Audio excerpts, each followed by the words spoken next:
Going into the game, I expected us to win, but what I didn't expect was for Ten Hag to park the bus.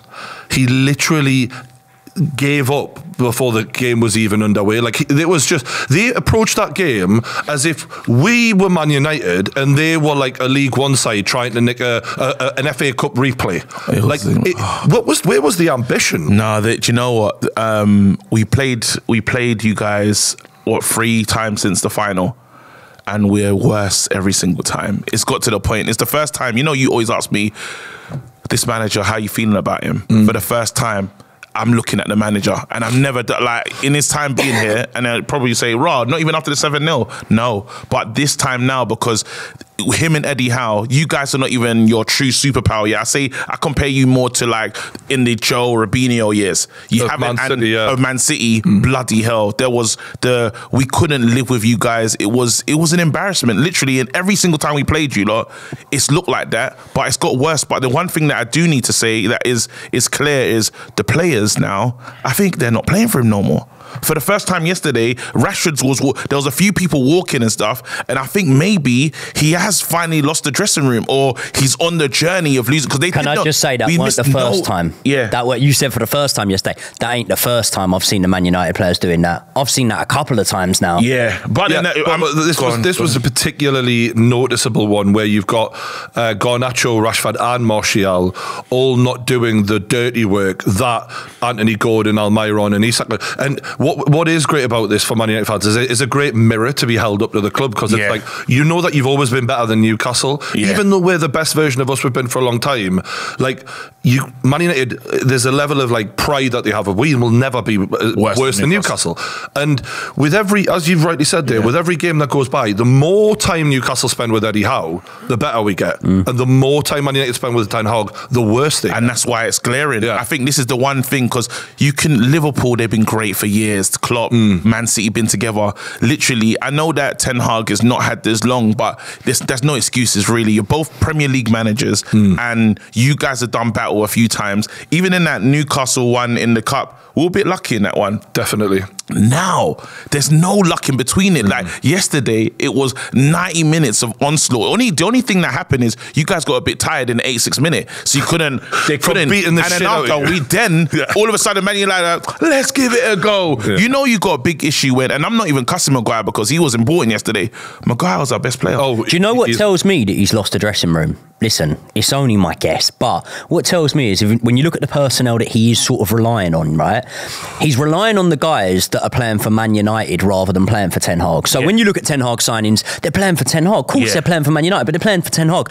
No matter who the manager is, Scott McTominay's putting in a shift. No matter who the manager is, Luke Shaw and Harry Maguire are putting in a shift. Do you know what I mean? And now I'm looking at it and I'm going, the guys that are bailing you out are the guys that are playing for the badge. But where's Rashford in that? Because he's a child of, he knows what, the guy's been here his whole career. To be fair though, as poor as Anthony is going forward, when he came on, he does the other side of the game that those players don't.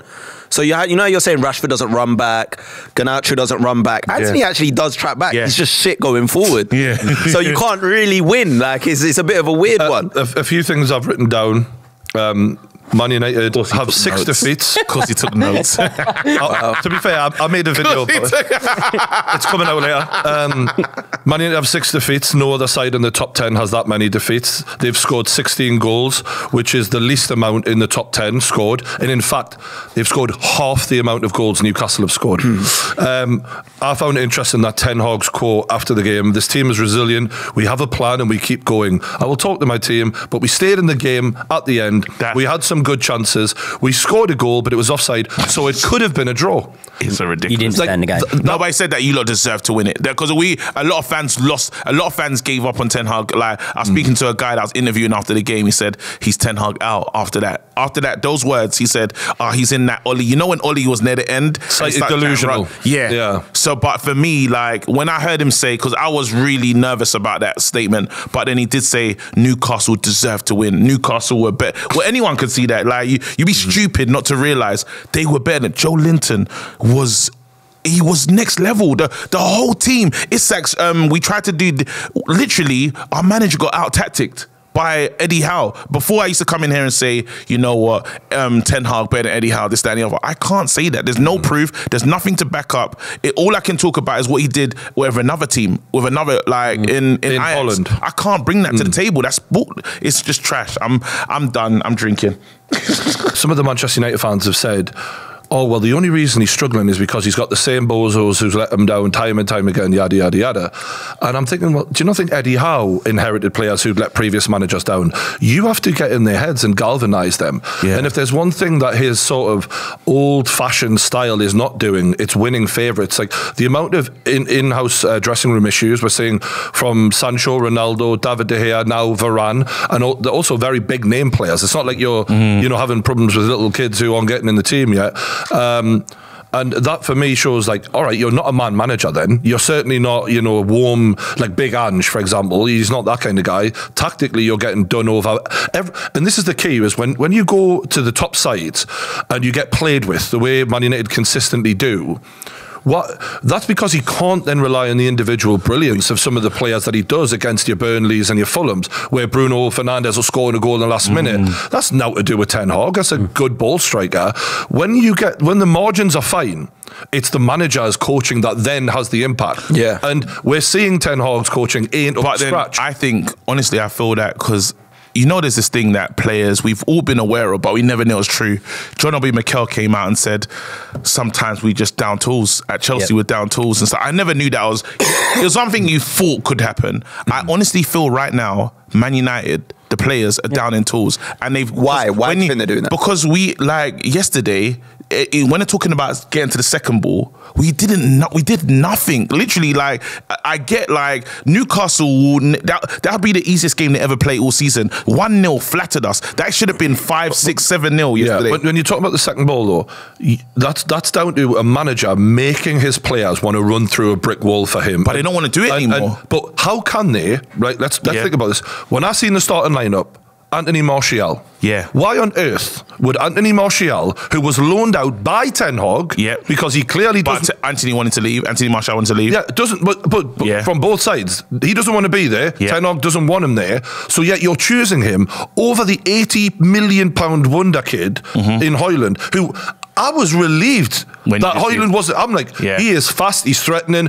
Martial is done. So brilliant, you've picked him. How are you ever going to cultivate an attitude within the dressing room when you're picking a guy who's finished over the wonder kid who you think is going to be the leader for the next 10 years? I think he got us a goal. I think it's the Everton game. I don't know if he was trying to reward. The funny thing is, Ten Hag is clutching at straws with some of these players, and it's nuts now. He's making bad decisions, and we can't defend it. But as Man United fans, we have to say to ourselves, listen, we've done this merry-go-round 5 times. And when we talk about managers that you want to bring in, we brought in 5 different types of managers. We've had LVG, we've had Mourinho, we've had Oli, everyone's friend. We've had, we brought in Ralph Ragnick, whatever they want to call about him. But then we've gone across, what personality type do you bring in now? What do you say? What is the person that I can't find the manager in world football. And guess what? In 18 months' time, we're going to be back here again. That's the one thing that we can guarantee with Man United. That's fair, though, because we're going to be back here again. I don't think that's fair, because what that does is it removes responsibility from Ten Hag, and it goes,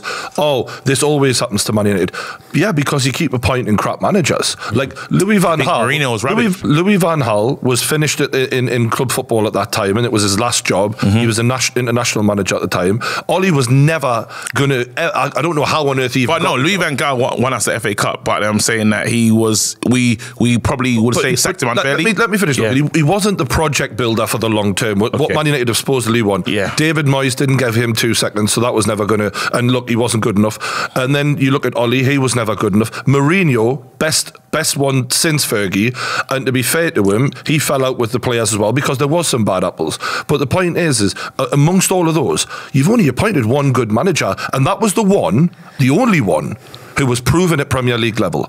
All of the others were not proven in the Premier League. Not just that, that's the one they hated the most. Yeah. That's why I never understood why. Why. Was sour, but he didn't want to be there as well. You're looking at Ten Hag and going, well, if this notion that, and this is where I really disagree with Man United fans when they go, if Ten Hag can't do it, well, then no one can. I'm like, oh, based on what? No one Ten can. Hag has done nothing in his managerial career above, compared to many, many managers out there. There's nothing that puts Ten Hag away from the rest. Even Steve McLaren. Except his thingy days. Steve McLaren won the Dutch league, though. It's not the. I mean, if Steve McLaren can win the tournament, how hard is it? But then we talk about, because what we celebrate Poch for, Poch is at Chelsea right now, and he's riding off the taking his team to like a semi-final, to taking the team to a final. There's not Champions League final, but then what we're talking about with Ajax had no reason or rhyme or reason to get as far as they did in the Champions League. Would they get to the semis? But the Champions League is not a great thing to look at as a repeatable process, because cup football,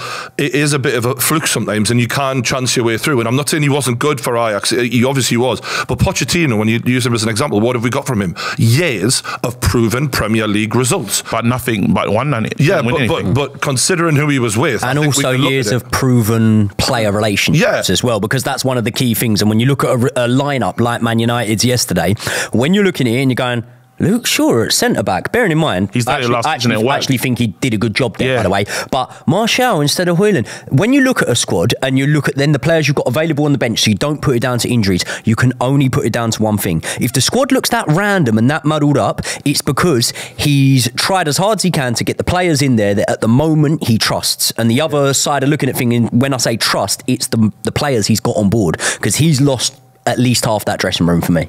It's crazy times. It's crazy time. Go on. I just think with Ten Hag, he's a decent manager. I just don't think he's cut out for Manchester United. I think that job is just a step too far for him. I think, like you said, the Eredivisie is one league that is not rated in Europe like that. So, okay, cool. Ajax has got a big, history. They play a certain way of football, a certain brand that Man United probably found attractive. But I think the Man United job is one of the toughest jobs in world football for a manager to have. And if you're not at that Pep level or that Klopp level, taking that job is very, very difficult. Those managers too. I think he would have killed those. But I think they would have put in a much, much better display than. I didisagree. I honestly think I feel like you've had so much shit football for so long that you're kind of like mentally scarred, right? And you're out at a point where you're sitting here going, Pep Guardiola and Klopp could not turn Man United around. Honestly, with your finances, you've literally spent 400 million, and of all of that, when we did this sort of roundtable vote, we were looking at the best signings Ten Hag's made, and we were thinking Eriksen on a free and Evans on a free were the best value. The amount of players and Casemiro a bit, but when he's an older guy. It's not a good deal in regards to the long-term future of Man United. Like his transfers could have been transformative if he'd spent the money in the right way. Like if you'd had more Højlunds and less Casemiros and Varans, and I don't know if he made Varane rather, but even our goalkeeper hasn't worked. Onana's been terrible. Mason Mount was a terrible one. Anthony was terrible. There's hundreds of millions that he's spunked up the wall that could have been better dealt with. And but should a manager have that level of control over signings and stuff? I think most managers at the top definitely have a big say now. And but is it right though? I'm just thinking of with Man United. The reason why I won't, one of the main reasons why I don't want to sack him is that, for instance, I know we don't sell players. At least other clubs, like if Chelsea get rid of a Kai Havertz, it's gonna go for good money. If Chelsea sell anyone, they're gonna go for good money. Man United players, they manage to stick around and end up leaving on a free. So the issue that I have right now is no one, because we compete stupidly. The players, we bring in players on huge wages. Now we can't sell those players. Jadon Sancho should be getting sold in January. Who's going to buy him? Here's why Ten Hag probably will be sacked, in my opinion, is because the new money man coming in, Sir Jim, is going to look at it and go, what's easier? Get rid of you, bring in a manager who then goes to Sancho, actually you are in my plans, I want to see what you can do, kid. And then all of the other people who've clearly fallen out with him get a clean slate. But Leopard doesn't, remember when I say a Leopard don't change his spots, so ain't you going to still deal with a player that said, you know what, for how many months I'm not going to play football because I don't want to say sorry? I understand. Yeah, but how do you know? You want that person I said this after the Man United Arsenal match. I said it straight away. I said, Sancho thinks he's outstanding Ten Hag here. And at the time, all right, Man United weren't playing that well, but they weren't playing that bad. And I think people were sort of thinking, I don't know about that. And as the weeks go on, I'm getting proved right there. Sancho knew he was outstanding Ten Hag in that situation. And as much as we're always going to look at like the manager's the one in the authority, and sometimes we look at these players, especially young players that are a little bit brash and whatnot, and we think, oh no, you're definitely the one in the wrong. How do you know Sancho's the one in the wrong? Like Well, Sancho, when you speak about attitude in terms of saying, all right, I won't play sort of thing. Yeah. But what we've got to remember is we're not privy to the exact conversations that have gone on behind closed doors. If Ten Hag has pretty much told him, it doesn't matter what you do now in training, you're training with the under-21s or whatever, and you're not getting back into the team, how do we know Sancho's even in the wrong in this situation? Because what we do is we have to use what we've seen, because as fans, we don't have a lot to go on. But what we can say is the players that have been left out and then worked their way back in, use a Maguire, use McTominay, every time he's done this with certain players, even in terms of giving, like Garnacho missed a lot of pre-season, and he was already talented, but he was late on pre-season, so we didn't bring him in, even though when Sancho was away. So I'm saying that what Ten Hag has proven to us as fans is he's brought players back in when they've been in the dark. But when he has left Maguire and that out, has left Maguire and that out, there hasn't been like personal things where he's come out in the media and said they've not trained hard enough, they've not done this. And Sancho obviously released a statement. Look, none of us probably think it was right for him to release the statement, pin it on Twitter and everything he did. But I'm just saying the possibility, if Sancho is telling the truth in that situation, the context is completely different to when he left Maguire out and when he left these other players out. Would you hurt your own playing career? Sancho hasn't played since, I don't know, how long ago? Has it been three or how many months ago? Yeah, 3 months. And he's hurting him. Sancho's hurting What himself. about the double standards, though, from Ten Hag, where when Rashford clearly isn't putting the effort in, clearly is fucked off with... And this has been weeks of Rashford's body language saying, I don't like this guy anymore, and I'm done. So when it's clear as day that Rashford did not put a shift in and made umpteen mistakes against Newcastle... And he's protected Rashford. And that's what I'm saying, double standard, because it's one rule for Sancho and a different rule for Rashford. But then when Sancho went through his whatever Sancho was going through, he like looked after him and he never said anything about it. Never said this is due to mental health. He just said when he's fit, he'll be back in the team. That's all he said. He'll say I think he was good to Sancho in these moments. A lot of players he's shown support, and when Sancho came back, he hugged him, those on the touchline, and it looked like everything was cool. I think there's just been a breakdown in what's happened in his last. But something has caused that breakdown. Yeah, that's the thing that we don't know. But clearly, they both think they're in the right. But when I see you treating footballers differently, when Rashford clearly isn't putting the shift in, and you go, well, and I can't remember the exact words, but he basically covered for Rashford, and I'm backing him. And I thought to myself, I don't know why, because the kid's literally not done anything for your whole season, and yet he consistently picks him no matter how bad he plays. Rashford, isn't that backing? But that's what's so hard for as Man United fans. We're confused because we're like, wait a minute. They say that he doesn't look after players. He's literally standing behind the player. It's a wreck, mate. Like, I'm looking at that starting 11 and thinking, you're picking Anthony Martial when you fucked him off out on loan last season. You brought in an £80 million kid who should be starting for you because he's the future of the football club. I'd actually rate the lad. Yeah. You're then consistently playing Rashford, even though he clearly doesn't want to play for you and he's fucked you off. His performance is speaking volumes, and yet you're protecting him, saying, "Oh, I'm backing him," and yet Sancho, who hasn't played for ages, you threw him under the bus. So it's so not consistent from Ten Hag that it tells me that behind closed doors, it's a mess. I can't lie to you and say from how it looks, I don't know what's going on at Carrington, right? But from how it looks on the outside, it's a mess. That's the one thing. Man United fans, we're buckled in for a madness this season. We're looking like a mid-table side. We haven't won away from home since Jesse Lingard scored. It was against I seen that the top 8 2021 Jesse Lingard and Ronaldo were the scorers that day. I can't believe that. That just lets us know the top 8. They've never won away from home for 2 years. And hold on, let's just not to mug them off, but let's remember who that was against. It's against West Ham. It's not like in that match beat Man City or someone like that. It's against West Ham. So the record probably stretches back even further without that. When Man United fans are saying we're backing him still, if there is any, I think yesterday it might have been a turning point, because to see Man United for the 3rd time in a row do what they've done in Newcastle, I think it is an eye-opener. But my thing is, there's the sunken cost fallacy going on here, where it's like, oh, we don't want to change again because we're scared we'll just get him, we'll be back here. Do you really want to trust this man with more transfer budget? You're getting Sir Jim coming in. Well, now we got a new transfer team. We can't trust him with making deals. Right now we know that there's some of the signings he's brought in. Mason Mount is a head scratcher for everybody, and it's like, you lot watch us, you lot have seen us, and you guys watch us as not United fans. And one thing you can clearly see is the midfield is broken. The midfield doesn't exist. And the fact that the thing that's hurting me as a Man United fan is, why don't you recognise that? And when you did try to fix it, like the signings you bought in, you don't play. Amrabat we bought in for the midfield, he doesn't start. He plays Kobe. Then Mason Mount he's bought in, he's not starting his signings. Anthony, someone that he bought. He's scary. He got scary Amrabat in to be that defensive metal.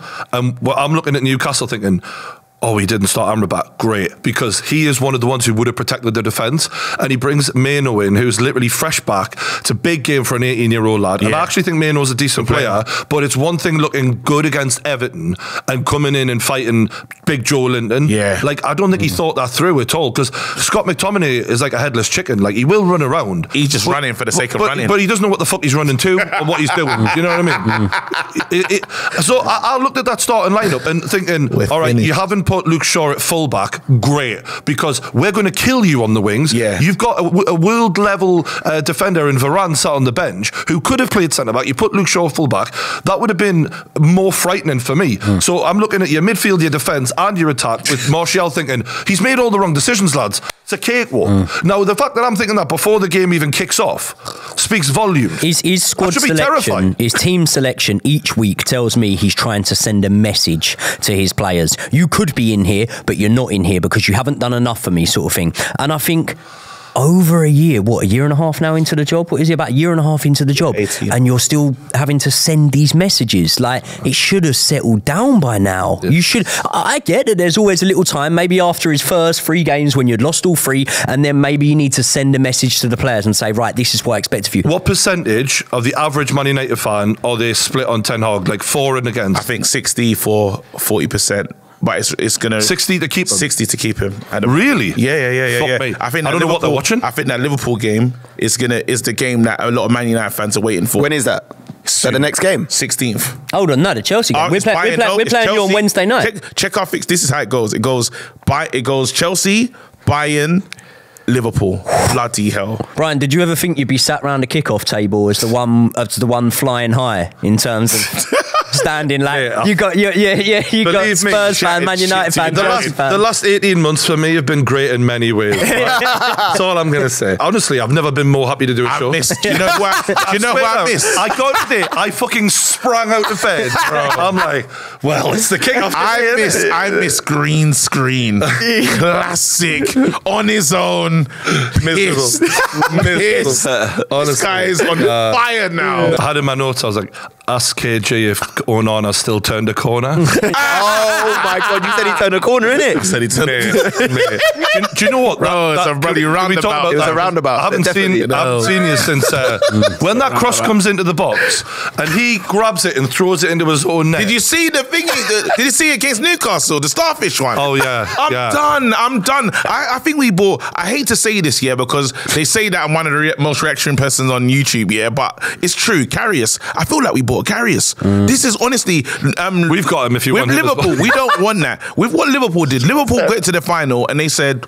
They had Karius in and they said, oh, we can't do this because we plan to go back here. The problem with Onana is he's got that mistake in him and you're like, is he going to do this all the time? The one, you could see the breakdown in trust. Delo, when the ball goes over top, Delo doesn't trust him. Yeah. And Delo's like all over the place, almost gives away a handball.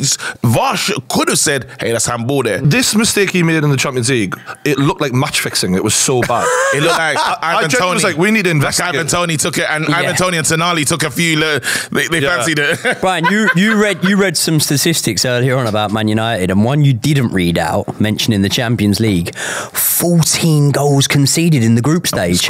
And do you know what? I'd say about 80% of them were down to Onana mistakes. But the mad thing is, the mad thing is, right, maybe they did, but I doubt that whoever recruited him at Man United were watching him that much in Serie A anyway. It was mostly off of his Champions League performances of Inter Milan. He made team of the tournament, didn't he?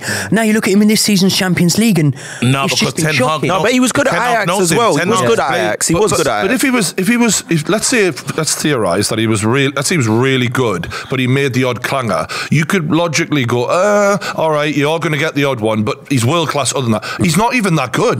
Like, it's not like he's playing really well then having these mistakes. Like, he has the odd good game here and there. I'm not saying it hasn't happened, but he's... I like it. You know, and trust me, I was so excited. And even like Africans in general, we like the feeling, the warmth of, oh my goodness. And especially for Man United, we haven't historically had a lot of African players. So we're really excited about this moment. An African player in goal. Let's go. You know what I mean? But then now, I got Nigerians and stuff that call in my show on a regular, and they can't believe it. No. They say, no, this is beyond us. Like, it's hard, it's painful, but then now the manager's sticking with him. When he goes to AFCON, I pray that the new guy takes a spot and then he just take him out the firing line and he has to win the shirt back.